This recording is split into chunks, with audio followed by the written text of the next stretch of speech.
charge at siya ang nagsasabi kung sino ang pwedeng pumasok at hindi pumasok.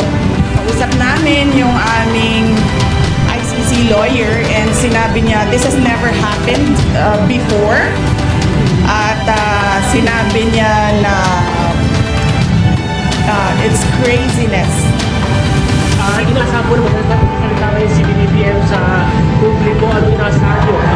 Ano bang paliwanag mo or association pa rin? Ano bang inasabi nyo? Ano pa bang aaspag? Diba? Nagbigay nga siya ng statement na 20 pesos per kilo na bigas. So ano pa bang aasahan natin sa mga statements ng Pangulo?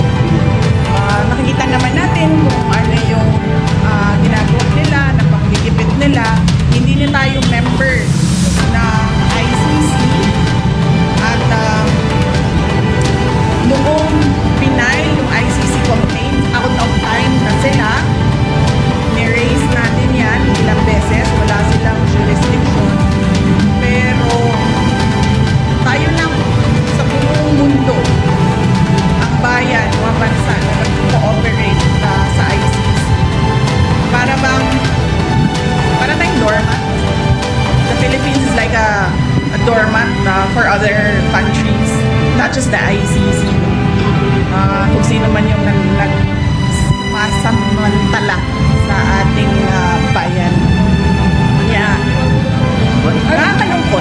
Nakakalungkot dahil saan ka ba nakahanap ng bayan na yung kanyang citizen mismo ibibigay niya sa dayuhan. Nakakahiya bilang isang Pilipino. But are you able to talk to your dad?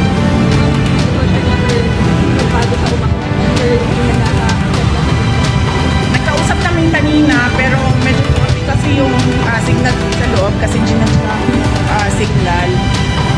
Naintindihan ko lang naman sa kanya, sabi niya na wala tayong magagawa. Parang the way I say it, sabi niya, that's life, kaya sira-sira.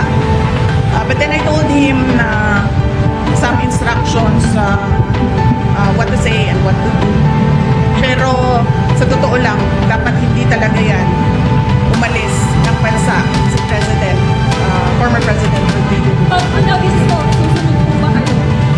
Yes, meron na pong arrangements kasi kailangan ko kausapin yung mga abogado doon kung saan man siya dalhin. Pupunta kami, ako, at pupunta yung mga abogado and doon kami mag-uusap kung ano yung Hindi niyo ba tama yung naging proseso sa Ay, hindi talaga. Kasi nakalagay sa rules ng ICC, the defendant should be taken to a court, a local court. Dapat dinala siya sa korte. At yung proseso natin dito sa loob, yun yung masusunod para sa pag-implement ng court.